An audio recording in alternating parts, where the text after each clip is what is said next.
Good morning विद्यार्थियों। आज से आपकी पढ़ाई वापस शुरू है। सामाजिक विज्ञान में भूगोल पाठ के 3 पाठ हमने पढ़ लिए थे। पाठ 8 जल संसाधन, पाठ 9 कृषि और पाठ 10 था खनिज और ऊर्जा संसाधन। अब हम आगे पढ़ेंगे पाठ 11। पाठ 11 का नाम है विनिर्माण उद्योग। तो देखो विनिर्माण उद्योग क्या होता है। तो अपनी साधारण भाषा में हम कहें तो जो है जहाँ पर कृषि, खनन, वन, समुद्र आदि से प्राप्त कच्चे माल को उपयोग योग्य बनाया जाता है और नई नई वस्तुओं का निर्माण किया जाता है, उसे क्या कहा जाता है? उद्योग कहा जाता है। जैसे कपास से सूती वस्त्र उद्योगों का निर्माण आदि। इस प्रकार कई उद्योग निर्मित है जो कच्चे माल को उपयोगी वस्तुओं में निर्मित करते हैं। तो देखो किताब में आप परिचय, विनिर्माण उद्योग का परिचय आ रहा साहब।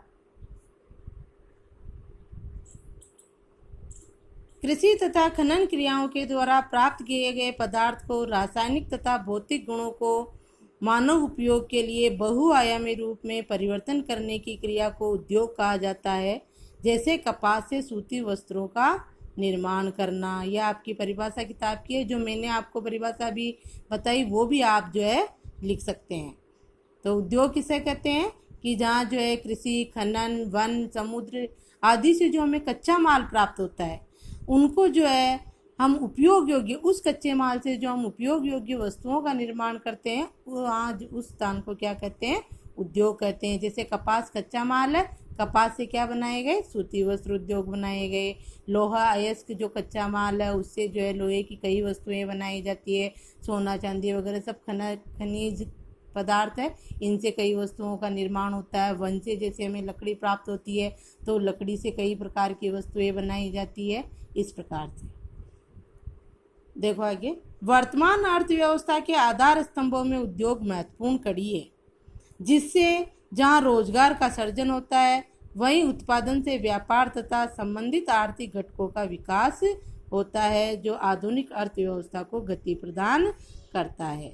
यह भी आपका प्रश्न है। पहला प्रश्न आपके इस पाठ का यही बन जाएगा कि उद्योग किसे कहते हैं।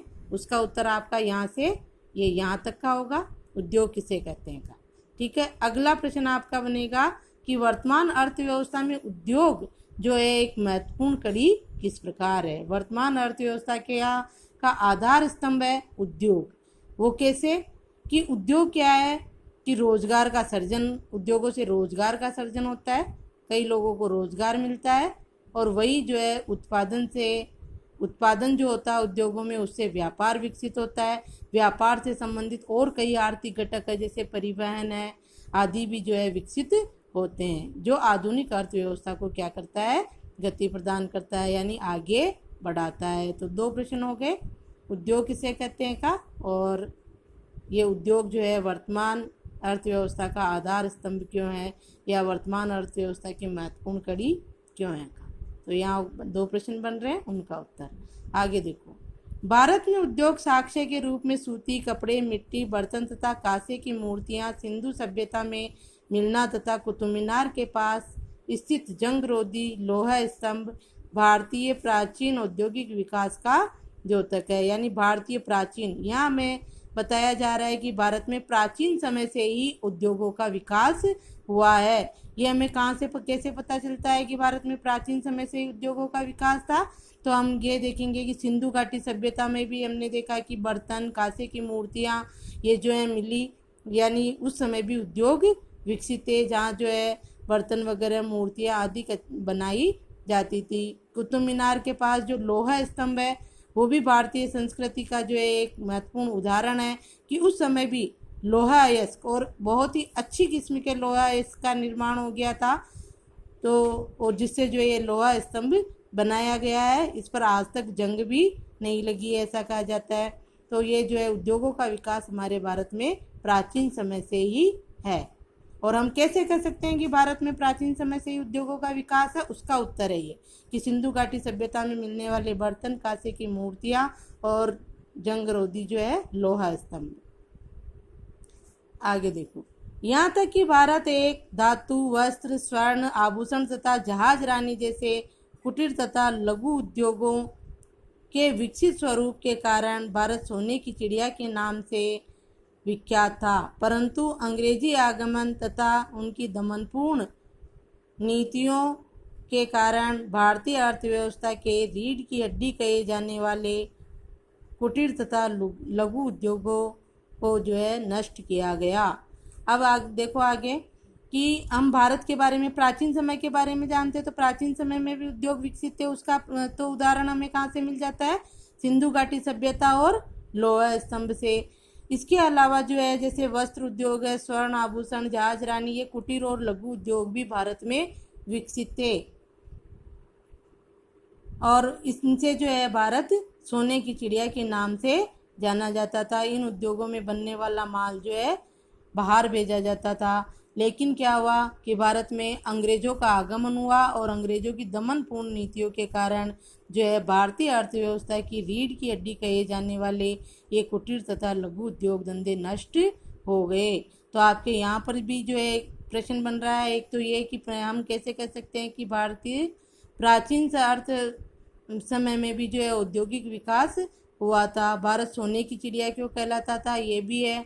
और जो है एक प्रश्न महत्वपूर्ण यह है कि भारतीय अर्थव्यवस्था की रीढ़ की हड्डी कहे जाने वाले उद्योग धंधे नष्ट क्यों हो गए? तो क्यों हो गए? अंग्रेजियों के आगमन तथा उनकी दमनपूर्ण नीतियों के कारण। अगला है आपके भारत में आधुनिक उद्योगों का आरंभ। भारत में औद्योगिक उद्योगों का आरंभ कब से हुआ? तो देखो, ये हमने प्राचीन समय के बारे में जान लिया। अब भारत में आधुनिक उद्योगों का, जो आधुनिक उद्योग है उनका आरंभ 1854 में सूती वस्त्र मुंबई में तथा 1855 में जूट उद्योग की स्थापना से भारत में आधुनिक उद्योगों का आरंभ हुआ। प्राचीन समय के बारे में हमने जाना। और आधुनिक भारत के उद्योग जो है कब से विकसित हुए? 1854 में। सबसे पहले मुंबई में सूती वस्त्र उद्योग स्थापित हुआ और उसके बाद 1855 में जो है जूट उद्योग की स्थापना हुई। जूट उद्योग कोलकाता में है, ये हुगली नदी के किनारे। ठीक है, तो ये यहाँ भी आपका प्रश्न बनेगा कि भारत में उद्योग, आधुनिक उद्योगों का आरंभ कब से हुआ? 1854 से, और ये 1855। प्रथम विश्व युद्ध तक केवल इन्हीं उद्योगों का विकास हुआ। स्वतंत्रता प्राप्ति के बाद 1948 में प्रथम औद्योगिक नीति को जारी किया गया। ये भी इम्पोर्टेंट क्वेश्चन। प्रथम औद्योगिक नीति कब जारी की गई? 1948 में। अब उसके जो है नियम, 1948 की प्रथम औद्योगिक नीति की शर्तें या नियम जो भी गए, इसमें क्या कहा गया? जिसमें 1948 की प्रथम औद्योगिक नीति में, जिसमें प्रादेशिक असंतुलन को कम करते हुए नए रोजगार पर कृषि व निर्यात आधारित उद्योगों के विकास पर बल दिया गया, पहला। दूसरा, धन, कच्चे माल तथा तकनीकी की कमी को दूर करके उत्तम श्रेणी व कम लागत उत्पादों का निर्माण करना। ये जो है इसके प्रमुख उद्देश्य थे। इसकी नीतियां थी, नियम थे किसके? 1948 की प्रथम औद्योगिक नीति के। तो ये भी इम्पोर्टेंट क्वेश्चन है कि भारत की प्रथम औद्योगिक नीति कब जारी की गई? 1948 में। और उसके मुख्य नियम क्या थे, ये उसके मुख्य उद्देश्य क्या थे? तो पहला ये कि इसमें जो है प्रादेशिक असंतुलन को कम करते हुए नए रोजगार परक कृषि व निर्यात आधारित उद्योगों पर के विकास पर बल दिया गया। यानी कि जो है ऐसे उद्योग धंधे स्थापित किए जाए जिसमें लोगों को जो है अधिक से अधिक रोजगार मिले। आगे देखो, धन, कच्चे माल तथा तकनीकी की कमी को दूर कर उत्तम श्रेणी व कम लागत उत्पादों का निर्माण करना भी इसका उद्देश्य था कि कम धन में, कम कच्चे माल में और अच्छी तकनीकी से जो है अच्छे उत्पाद जो है बने उद्योगों में, उत्तम श्रेणी का, कम लागत में उत्तम श्रेणी का माल उद्योगों में उत्पादित हो। यह उद्देश्य जो है 1948 की प्रथम औद्योगिक नीति का था।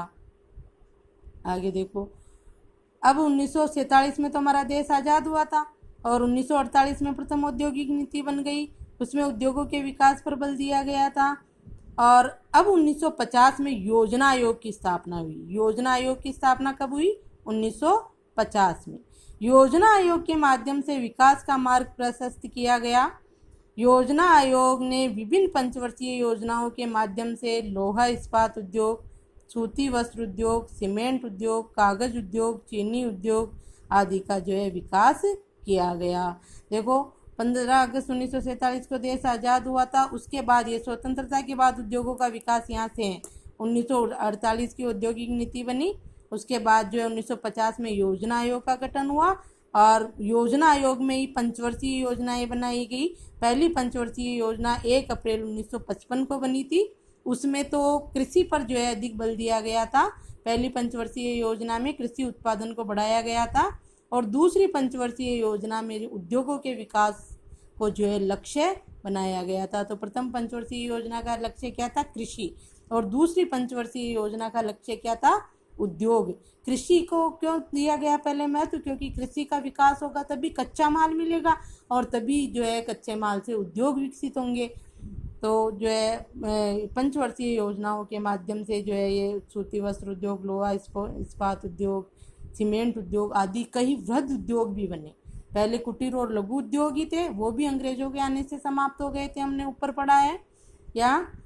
और बाद में जो है धीरे धीरे अपने उद्योगों का विकास हुआ और स्वतंत्रता के बाद उद्योगों का काफ़ी विकास हुआ और विभिन्न पंचवर्षीय योजनाओं के माध्यम से कौन कौन से उद्योग स्थापित किए गए वो हम आगे देखेंगे। तो ये यहाँ तक आपके जो प्रश्न बन रहे हैं वो आपको दे दिए जाएंगे। तो यहाँ तक आप जो है इसको पढ़ना अच्छे से आ रहा होगा आपके। अब अपन अगले वीडियो में पढ़ेंगे भारत में लोहा इस्पात उद्योग। विभिन्न पंचवर्षीय योजनाओं के माध्यम से लोहा इस्पात उद्योग, सूती वस्त्र उद्योग, सीमेंट उद्योग ये सब स्थापित हो गए। अब हम इनका जो है वर्णन पढ़ेंगे। भारत में लोहा इस्पात उद्योग ये अगले वीडियो में। धन्यवाद।